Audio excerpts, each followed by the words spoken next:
On the upper floor of the Museo Egizio in Turin, in northern Italy, a shattered papyrus lies flat beneath glass.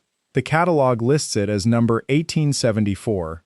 It survives in more than 160 pieces, some the size of a hand, some smaller than a fingernail, arranged on a backing sheet like the map of a coastline that no longer exists. The ink is hieratic, the fast administrative script Egyptian scribes used for paperwork, and the papyrus itself was second-hand. The front carries a tax register from the reign of Ramesses II, around 1250 BC. A scribe turned it over and used the blank back for something else. What he wrote there is the most complete list of Egyptian kings that survives from Egypt itself. It runs from the pharaohs of his own era backward through the dynasties to the first king of the first dynasty. Then it keeps going. Before the human kings, the scribe recorded other reigns. He gave them names and he gave them lengths, in years, in the same dry accounting hand he used for everything else. The names are the names of gods. The reigns run into the thousands of years. And scattered through other Egyptian records there are traces of something stranger still, the terms of an arrangement between those beings and the kings who came after them, what the pharaohs were bound to provide, and what was promised in return. That arrangement is what tonight is about. If you're enjoying this story so far, don't forget to hit the like button and subscribe. Drop a comment telling me where in the world you're watching from. I love hearing from you. The standard account of that first column is settled and reasonable. Egyptologists read the reigns of the gods as royal ideology. Every ancient monarchy told a story about where its authority came from, and Egypt told one of the oldest. The gods ruled the land first, then handed the throne to men, and every pharaoh afterward sat on it as the heir of Horus. In that reading, the divine reigns on the Turin Papyrus are theology arranged to look like history, a preface fixed to a king list to give the whole structure a floor. Nothing about that reading is foolish. It fits everything we know about how Egyptian kingship presented itself. But it slides past a detail that becomes harder to ignore the longer you sit with the document. The scribe who compiled the list did not write the gods differently. He gave them the same format he gave Ramesses: a name, a length of reign, a count of years, and in some entries months and days as well. The same list records the reign lengths of human kings that modern archaeology has confirmed to within a few years.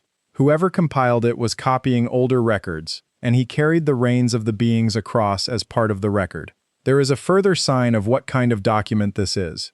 The great monumental king lists, the ones carved for display at Abydos and Karnak, are curated. They skip the embarrassments. Hatshepsut is missing, Akhenaten is missing, and the Hyksos, the foreign rulers who once held the north, are missing entirely.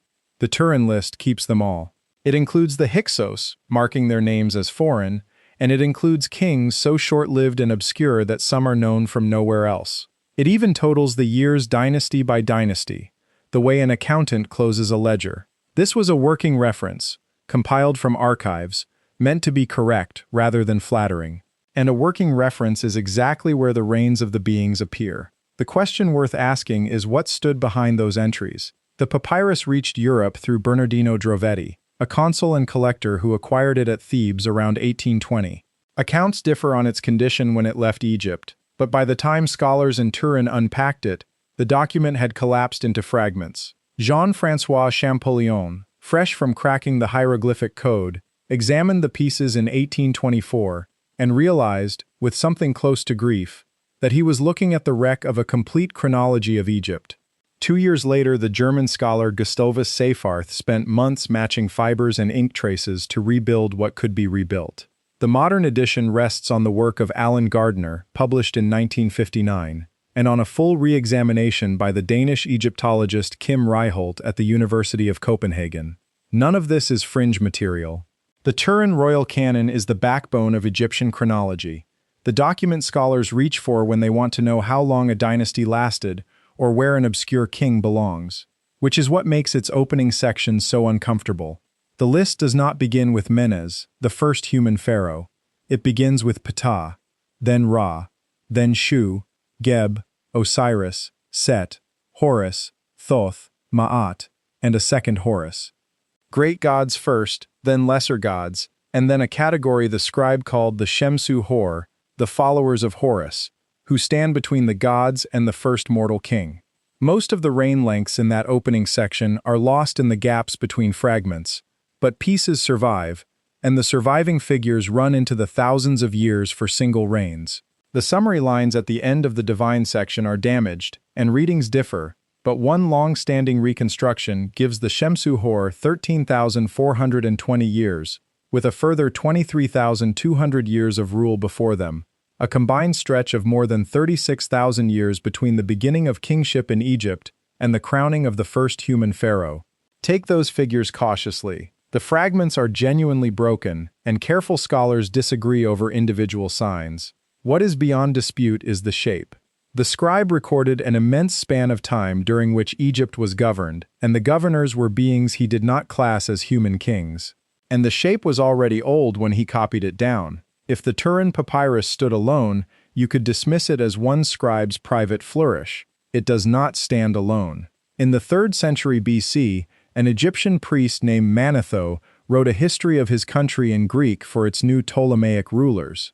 The original is lost, but long extracts survive in quotations by later writers, including Josephus, Sextus Julius Africanus, and Eusebius. Manetho worked from temple archives, and his framework matches. First the gods ruled Egypt, then demigods, then the spirits of the dead, then, at last, mortal kings, whom he sorted into the 30 dynasties Egyptology still uses today. The year totals differ between the surviving copies of his work, but every version preserves tens of thousands of years of rule before the first human dynasty. 2 documents, compiled more than 1,000 years apart, one in hieratic on the back of a tax roll, and one in Greek for a foreign court, drawing on the same archival tradition and preserving the same sequence. And behind both sits the Palermo stone, a slab of hard black stone in a museum in Sicily, carved during the Old Kingdom, whose top register lists rulers of Egypt from before the First Dynasty, names with no tombs, no monuments, and no archaeological trace, each one wearing the crown in a period archaeology calls prehistory. So Egypt's own records insist that the beings ruled first and the kings came after. The next question is what bound the two parties together, and here the evidence stops being a list and becomes a transaction. Walk into any major Egyptian temple, the Temple of Seti I at Abydos, Karnak, Luxor, Dendera, and the walls show one scene repeated hundreds of times with different actors. The king stands before a god. In his hands he holds something: bread, wine, incense, cloth, a tray of food, or a small seated figure of the goddess Ma'at, order and truth given the shape of a woman with a feather on her head. He extends it toward the god. And in the carved speech beside the scene, the god answers with a formula so fixed that Egyptologists can recite it from memory. I give you life. I give you stability. I give you dominion. I give you all health and all joy, like Ra, forever. Scene after scene, wall after wall, century after century, the same exchange. The king gives what sustains the god. The god gives what sustains the king and, through him, the country. The flood, the harvest, the defeat of enemies, the continuation of order itself. This was the working machinery of the Egyptian state, and the texts treat it with contractual seriousness. The daily temple ritual, preserved on papyri now in Berlin and on the walls at Abydos, laid out dozens of fixed episodes that priests performed every morning in the king's name: breaking the seal on the shrine, waking the god, washing the statue, clothing it, feeding it, presenting Ma'at. Miss the service and the bargain fails. Egyptian laments composed after eras of collapse describe exactly that outcome. The offerings stop, the temples fall silent, the river fails, the land turns on itself, and order drains out of the world. Whatever a modern reader makes of it, the Egyptians wrote about their relationship with the gods in the language of obligation running both directions. The pharaoh's half of the arrangement was service, offering, and the upholding of Ma'at. The other half was a promise, spoken in the god's own carved voice on 10,000 walls. Life, stability, power, and the flood in its season. If you're hooked on this story, make sure to subscribe and turn on notifications so you never miss an upload. Your support means everything, and helps me bring you more emotional stories like this one. The arrangement even came with a renewal clause. After roughly 30 years on the throne, a pharaoh celebrated the Sed festival, a full ceremonial renewal of his kingship, in which he reenacted his coronation, and ran a ritual circuit between boundary markers to prove his fitness to keep the office. And here the trail bends back toward the oldest pyramid on Earth. The step pyramid complex of Djoser at Saqqara, built around 2650 BC, contains an entire said festival court rendered in stone, a plaza lined with dummy chapels that have solid rubble cores and doors that open onto nothing. They were never meant for living participants. The consensus reading, which is persuasive, is that Djoser's architect built the court so the dead king could keep celebrating his renewal forever. Sit with what that implies. The relationship between the pharaoh and the beings was understood to be so binding and so much in need of periodic renewal that Egypt's first great building project included permanent stone infrastructure for renewing it eternally. A contract does not need a renewal ceremony unless both parties are believed to be holding up ends of it, and in at least one place, the agreement was written down as an actual deal, with named parties, a crisis, stated terms, and payment. On the island of Sahel, just south of Aswan in the Nile, a granite boulder carries 32 columns of hieroglyphs known as the Famine Stela. The inscription was carved in the Ptolemaic period, around the 2nd century BC, but it presents itself as a decree of Djoser, the same 3rd dynasty king, issued more than 2,000 years earlier. The text tells a story. For 7 years the flood has failed. The grain is gone, the temples are closing for want of income, people are robbing their neighbors, and the king is in open distress. Djoser turns to Imhotep, his architect and high priest, and puts a direct question to him. Where is the Nile born, and which god holds it? Imhotep withdraws to a temple library, consults the sacred books, and returns with an answer. The flood rises from twin caverns beneath Elephantine, and the being who releases it or withholds it is Khnum, the ram-headed god who shapes living things on a potter's wheel. Then the text records the encounter itself. Khnum appears to Djoser in a dream and speaks to him directly. He identifies himself. He confirms that he is the one who has been withholding the river, and he states his grievance. His sanctuary is neglected, his quarries stand unworked, and his due has gone unpaid. Then he offers terms. Restore what is owed to me, and the Nile will rise again without fail, every year, and the famine will end. Djoser wakes and issues a decree, and the decree is the Stela. It grants the temple of Khnum at Elephantine a strip of territory running south along the river, together with a tithe on the fishermen, hunters, quarrymen, and traders who pass through it, itemized with the thoroughness of a custom schedule. Most Egyptologists read the Stela as a document composed by the priests of Khnum in the Ptolemaic period to defend their temple's land claims, projecting the grant back onto a revered ancient king to give it authority, and that reading is probably right.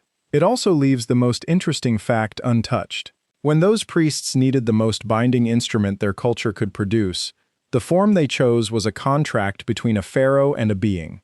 Grievance, negotiation, terms, payment, promise. A pact, carved in granite, with the oldest name they could reach for set at the top of it. The last piece sits on the walls of the Temple of Horus at Edfu, about 100 kilometers north of Aswan, the best-preserved temple standing in Egypt. Along the inner face of its enclosure wall runs a body of inscriptions Egyptologists call the building texts, and they answer a question most visitors never think to ask. Why is the temple here, and who decided what shape it should take? The texts reach back past the reigns of the gods to a drowned world at the beginning of time, a primeval island where the first sacred ground rose out of the water. They describe a company of beings the inscriptions call the Seven Sages, together with builder gods, who established the first shrine on that island and set down the plans from which every later temple descends. The Edfu inscriptions claim that the temple's own design follows a book handed down from that founding, a plan its builders were copying rather than inventing. The Egyptologist E. Raymond, who spent years with these inscriptions and published her study of them in 1969, argued that the Edfu texts were themselves copies of far older sources describing the founding of temples by these primeval figures. Her reconstruction is debated, and I will mark the seam where it runs. The inscriptions are real, the sages are named in them, and the claim of an inherited plan is carved on the wall. How literally the priests of Edfu meant any of it is a question the wall does not answer. Now set the pieces side by side. The Turin Canon and Manetho, both drawing on temple archives, record that beings ruled Egypt for thousands of years before the throne passed to human kings. The temple walls record the standing terms between those beings and the kings, offerings and order flowing upward, life and the flood flowing down. Djoser's complex at Saqqara includes stone machinery for renewing the relationship forever. The Famine Stela shows the arrangement functioning as an enforceable deal, with a being stating terms and a pharaoh paying them. And Edfu claims the sacred architecture of Egypt was built to plans inherited from founders who were present before the gods themselves. The theory this channel is exploring tonight is the plain reading of that pattern. The pharaohs understood themselves to be the junior parties to an agreement they had not written, struck in a period their own records could barely reach, with beings those records insisted were real. Kingship was the office that serviced the pact. And the promise, spelled out in the same carved words across the entire country, was that as long as the offerings continued, the river would rise, order would hold, and the king himself would not die as other men die, but would cross over and join the beings he had spent his reign paying. That is what was promised. Now the honest seam stated plainly. That the Egyptians recorded all of this is documented and checkable. Whether the beings behind the records were memory, invention, or something else entirely, is the part no one can prove, and anyone who tells you otherwise is selling you a verdict the evidence cannot pay for. What could settle the question is exactly what is missing. The Turin Papyrus is a wreck. Something close to half the document is gone, including most of the opening column, the one that held the reigns of the gods and the Shemsu Hor. The fragments under glass in Turin are what survived a 19th century voyage in a crate. The rest is dust, and no ancient copy has ever been found. Manetho's original is lost, surviving only in quotations that contradict one another. The temple library that Imhotep consults in the Famine Stela has never been located. The older books that Raymond believed stood behind the Edfu texts are attested by title and by nothing else. Every road into this question runs through a document that no longer exists, quoted by a document that does. Somewhere behind the Turin Canon's broken first column, there was a record that a scribe in the reign of Ramesses trusted enough to copy out in his own careful hand. A record of who held Egypt before the first pharaoh, and on what terms it was handed over. No living person has read it. On the evidence, it existed. On the evidence, it is missing. The gap where it should be is the door this vault leaves open, and nothing recovered from the sand so far has closed it. Before I let you go, one thing said straight. This is a channel about the questions the ancient world has not fully answered. Some of what you heard tonight is solid and documented. The papyrus, the boulder at Sahel, the walls at Edfu and Abydos, the words carved into them. Some of it is theory, and I have tried to say so at every point where it is. You came for the record, and now you have it. What it means is yours to decide. Thank you so much for watching until the end. If you loved this story, check out the other videos on your screen now. I think you'll really enjoy them. And don't forget to subscribe if you haven't already. See you in the next story.